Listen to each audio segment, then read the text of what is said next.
Let's go. Hello friend, welcome to my channel. হঠাৎ একদিন বন্ধুরা মিলে প্ল্যান করেই ফেললাম দার্জিলিং ট্যুর। ট্রেন জার্নি, পাহাড়ে হাওয়া, সানরাইজ, মোমো আর দারুণ সব স্মৃতির এক মজার ভ্রমণ। দেখো আমাদের বন্ধুত্বে ভরা এই অ্যাডভেঞ্চার। কখনো কখনো জীবনের সেরা প্ল্যানগুলো হয় এরকম হঠাৎ করেই, আর এইবার ঠিক তেমনটাই হলো। কেউ বলল কাজ আছে, কেউ বলল বাজেট টানাটানি, কিন্তু শেষমেশ আমরা ঠিক করেই ফেললাম কাল ভোরে ট্রেনের টিকিট কাটলাম, ব্যাগ গোছালাম, আর মনটা তো উড়েই গেল পাহাড়ে।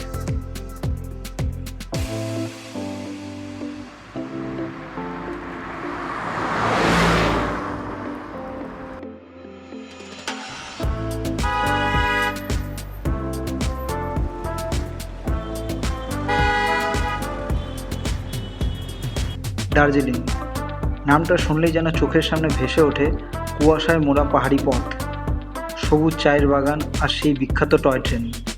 তবে আমরা যখন দার্জিলিং গিয়েছিলাম তখন বর্ষাকাল। অনেকেই বলে এই সময়টা নাকি ঘুরতে ভালো না, কিন্তু আমাদের অভিজ্ঞতা ছিল সম্পূর্ণ ভিন্ন, রোমাঞ্চকর, শান্ত আর আবেগ ভরপুর। বৃষ্টি ভেজা পাহাড় যেন আরও সবুজ, আরও জীবন্ত হয়ে উঠেছিল। মেঘের আনাগোনা যেন আমাদের বন্ধু হয়ে গিয়েছিল, কখনো আমাদের ঘিরে ধরেছে, আবার কখনো উঁকি মেরে যাচ্ছে কাঞ্চনজঙ্ঘার চূড়ায়। ভোরবেলা হোটেলের ব্যালকনিতে বসে আমরা গরম চায়ের কাপ হাতে পাহাড়ের বুকে বৃষ্টির ছন্দ শুনছি আর প্রাণ ভরে নিঃশ্বাস নিয়েছি।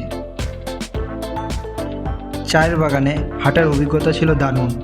পাতা ভেজা ছিল, মাটি নরম, কিন্তু মনের মধ্যে ছিল এক অদ্ভুত প্রশান্তি। বৃষ্টির ছোঁয়ায় সেই ঘ্রাণ, সেই অনুভব যেন কবিতার মতো। মেল রোডে হাঁটার সময় হালকা বৃষ্টি হচ্ছিল, ছাতা মাথায় আমরা কফি হাতে আড্ডা দিচ্ছিলাম, হাসছিলাম, ছবি তুলছিলাম। রাতে হোটেলে বসে একসাথে গান গাওয়া, গল্প বলা, সেই মুহূর্তগুলো আজও মনে পড়লে মনটা ভরে যায়।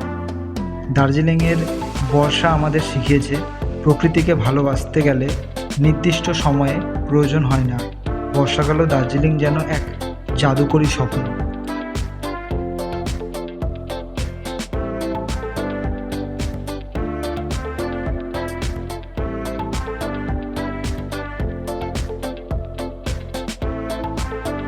এই সফরটা আমার সঙ্গে ভাগ করে নেওয়ার জন্য ধন্যবাদ।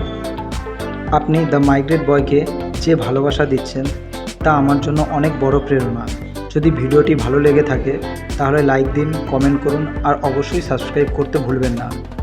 সামনে আরও অনেক ঘুরে বেড়ানোর গল্প আসছে, ততদিন পর্যন্ত ভ্রমণ চালিয়ে যাবেন আর নতুন কিছু শেখার আগ্রহ রাখুন।